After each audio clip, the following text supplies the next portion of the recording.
माघ मास में तिल की अद्भुत महिमा है साहब। तिल का दान बहुत अद्भुत महिमा माघ मास में बताया गया है। सकट चौथ, गणेश चौथ, तिल चौथ, इस दिन तिल का दान। उसके बाद सड़तिला एकादशी, इस दिन तिल का दान। उसके बाद मौनी अमावस्या, इस दिन तिल और गुड़ का दान। और चौथा है माघी पूर्णिमा, इस दिन तिल और गुड़ का दान। नमस्कार, नमो नारायण भक्तों, स्वागत है आप सभी का। भक्तों, हम सभी चर्चा करेंगे कि माघ मास के कृष्ण पक्ष की सड़तिला एकादशी कब है, किस दिन करना है सड़तिला एकादशी का व्रत, इसका महात्म्य क्या है, इस एकादशी का व्रत करने से क्या फल की प्राप्ति होती है, एकादशी व्रत का पारण कब होगा, कितने बजे एकादशी व्रत का पारण करना है, क्या खा करके एकादशी व्रत का पारण करना है, सभी हम विस्तार से चर्चा करेंगे। भक्तों, आपको वीडियो अच्छा लगे तो इस वीडियो को लाइक कीजिएगा। आप हमारे चैनल पर नए हैं तो चैनल को सब्सक्राइब कर लीजिएगा, क्योंकि हम इसी प्रकार से धार्मिक वीडियो बनाते हैं। भक्तों, माघ मास के कृष्ण पक्ष में पड़ने वाली जो एकादशी है, इसका नाम है सड़तिला एकादशी। नाम से ही व्याप्त हो रहा है। सट यानी 6, तिला यानी तिल, तिल का 6 प्रकार से उपयोग होना, इसी का नाम है सड़तिला एकादशी। इस दिन 6 प्रकार से तिल का उपयोग किया जाता है। सड़तिला एकादशी का व्रत करने से जीवन के संपूर्ण पाप नष्ट हो जाते हैं। इस एकादशी का नाम पाप नाशिनी भी है। भगवान श्री कृष्ण स्वयं कहते हैं कि यह एकादशी पाप को नष्ट करती है, पाप का नाश करती है। यह एकादशी जीवन के पाप, ताप और संताप को मिटाने वाली है, जन्म जन्मांतर के अपराधों को नष्ट करने वाली है। माघ मास को परम पावन मास बताया गया है। यह अद्भुत और श्रेष्ठ मास है। उसमें जो है सड़तिला एकादशी, इसकी बहुत अत्यंत विशेष महिमा है।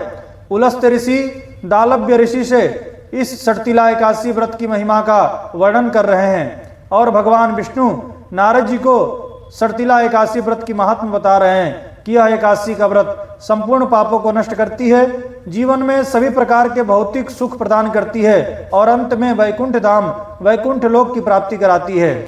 यह माघ मास जो है वह परम पुनीत पावन मास है, और इसमें जो सड़तिला एकादशी है यह परम पावन पुनीत एकादशी है। पुलस्त ऋषि दालव्य ऋषि से कहते हैं, माघ मास में प्रातःकाल सभी मनुष्यों को जग करके स्नान करना चाहिए, शुद्ध वस्त्र धारण करना चाहिए, काम, क्रोध, लोभ, मोह, मद, मात्सर्य और ईर्ष्या, इससे बचना चाहिए, राग द्वेष को छोड़ करके भगवान का नाम जप करना चाहिए। माघ मास के कृष्ण पक्ष की पुष्य नक्षत्र में गाय के गोबर में कपास और तिल डाल करके गाय के कंडे उपले तैयार करना चाहिए, उसको सुखा करके उसमें घी लगा करके ओम नमो भगवते वासुदेवाय ऐसा बोलते हुए यज्ञ में 108 बार आहुति देना चाहिए। इससे भगवान विष्णु की कृपा आशीर्वाद प्राप्त होती है, और जो हमारे पाप हैं वह पाप हमेशा के लिए हमारे शरीर को छोड़ करके दूर हो जाते हैं।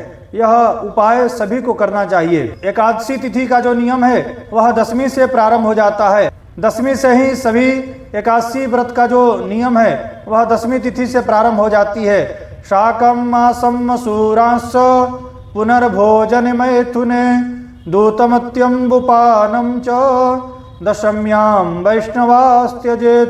कहते हैं कि शाक नहीं खाना चाहिए, मसूर की दाल नहीं खाना चाहिए, कटहल की सब्जी नहीं खाना चाहिए, झूठ नहीं बोलना चाहिए, ब्रह्मचर्य व्रत का पालन करना चाहिए, चावल नहीं खाना चाहिए। यह नियम 10वीं से ही धारण कर लेना चाहिए। उसके बाद एकादशी में ब्रह्म मुहूर्त में जग करके स्नान करके सूर्य भगवान को अर्घ देवे।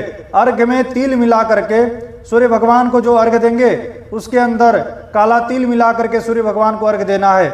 आप एकादशी में जब स्नान करेंगे तो स्नान करने वाले जल के अंदर गंगा जल और काला तिल मिला करके स्नान करेंगे। काला हो अथवा सफेद हो, तिल मिला के आपको स्नान करना है। स्नान करने के बाद स्वच्छ वस्त्र धारण कर लीजिए। पीत वस्त्र भगवान को प्रिय है, पीला वस्त्र पहनिए अथवा श्वेत वस्त्र पहनिए, नीला और काला नहीं पहनना चाहिए। उसके बाद भगवान के मंदिर में जाइए, अपने घर के मंदिर में कहीं पर भी आसन लगा करके बैठ जाइए, हाथ में जल लीजिए, भगवान के सामने संकल्प करना है कि हे भगवान, सड़तिला एकादशी का व्रत मैं कर रहा हूँ या कर रही हूँ, हे प्रभु इस व्रत का पूर्ण फल मुझे प्रदान करें, इस व्रत का संपूर्ण फल मुझे प्राप्त होवे, यह व्रत करने की शक्ति सामर्थ्य मुझे प्रदान करें। ऐसा बोल करके संस्कृत में संकल्प किया जाता है। संस्कृत ना आवे तो हिंदी में बोल करके जल छोड़ दीजिए। पूरे दिन आपको व्रत रखना है, भगवान का नाम जप करते रहना है, ओम नमो भगवते वासुदेवाय। इस दिन तुलसी जी का पूजन करना चाहिए। तुलसी जी में गाय का घी का दीपक जला करके तुलसी जी की 5 9, 7 अथवा 11 परिक्रमा करना चाहिए। इस दिन गाय को हरा घास खिलाना चाहिए। गाय के चरणों में अपना मस्तक रख करके प्रणाम करना चाहिए। गाय के पूंछ का आशीर्वाद लेना चाहिए। फिर एकादशी के दिन रात्रि जागरण करना चाहिए। रात्रि जागरण की बहुत विशेष महिमा है एकादशी में। एकादशी में रात्रि जागरण करें, इससे भगवान की कृपा आशीर्वाद प्राप्त होती है और एकादशी का संपूर्ण फल मिलता है। कम से कम 12 बजे तक, अर्धरात्रि तक आप लोग जगें। प्रायः सभी लोग तो जगते ही हैं 12 बजे तक, और नाम जप करते रहे भगवान का महामंत्र हरे राम राम राम हरे हरे, हरे कृष्ण कृष्ण कृष्ण हरे हरे, ये मंत्र, अथवा हरे कृष्ण कृष्ण कृष्ण हरे हरे, हरे राम राम राम हरे हरे, दोनों ही प्रकार से आप जप कर सकते हैं। ओम नमो भगवते वासुदेवाय का जप कर सकते हैं। ओम नमो नारायणाय इस मंत्र का जप कर सकते हैं। जो नाम आपको प्रिय है, जिस नाम के ऊपर आपकी निष्ठा है, वह आपको नाम जप करना है। भक्तों, सर्तिला एकादशी में जो तिल का उपयोग किया जाता है 6 प्रकार से, वह कैसे किया जाता है उसके बारे में जानते हैं। पहला विधि है कि स्नान करने वाले जल के अंदर तिल डाल करके आपको स्नान करना है। दूसरा जो है वह तिल का उबटन लगा करके शरीर में फिर स्नान करना है। तीसरा जो है वह तिल का हवन करना है।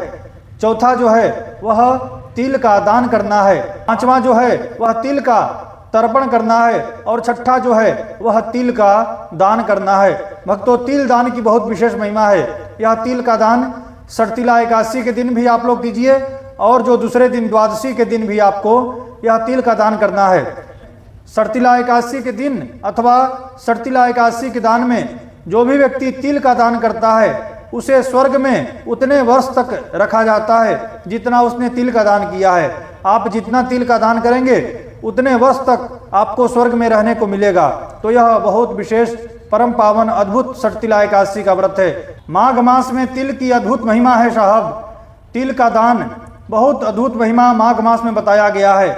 सकट चौथ, गणेश चौथ, तिल चौथ, इस दिन तिल का दान। उसके बाद सर्तिला एकादशी, इस दिन तिल का दान। उसके बाद मौनी अमावस्या, इस दिन तिल और गुड़ का दान। और चौथा है माघी पूर्णिमा, इस दिन तिल और गुड़ का दान। यानी पूरा माघ मास में तिल से स्नान, तिल का दान, इसकी अद्भुत महिमा है। यह परम पावन पुनीत मास जो है वह माघ मास है। इसमें तिल का जितना हो सके उपयोग करें, दान करें, स्वयं ग्रहण भी करें। माघ मास के कृष्ण पक्ष की जो सर्तिला एकादशी है वह 24 जनवरी 2025 शुक्रवार को सायंकाल शाम को 7:25 पर एकादशी तिथि प्रारंभ हो रही है। 25 जनवरी 2025 शनिवार को सायंकाल रात्रि में 8:31 पर एकादशी तिथि समाप्त हो रही है। तो जो उदया व्यापिनी है, सूर्योदय व्यापिनी जो सर्तिला एकादशी है, वह 25 जनवरी 2025 शनिवार को है। इसी दिन सभी हरि भक्तों को, सभी वैष्णवों को एकादशी का व्रत करना है। और एकादशी व्रत का जो पारण है वह 26 जनवरी 2025 रविवार को होगा। रविवार को व्रत का पारण का जो समय रहेगा वह 7:20 से लेकर के 8:30 तक आपको सर्तिला एकादशी व्रत का पारण करना है। व्रत के पारण में आपको खिचड़ी खाना है। खिचड़ी खा करके आपको सर्तिला एकादशी व्रत का पारण करना है। और दान पुण्य करना है। ब्राह्मणों को कुछ दान करना है, ब्राह्मण को भोजन कराना है, सीधा दान करना है। एकादशी व्रत पारण पर ब्राह्मण भोजन कराना चाहिए। ब्राह्मण भोजन न करा सके तो उसके निमित्त में कुछ दक्षिणा ब्राह्मण को अर्पण करें अथवा कुछ सीधा दान अर्पण करें। फिर गाय को हरा घास खिलावें। उस दिन अतिथियों को भोजन करावें।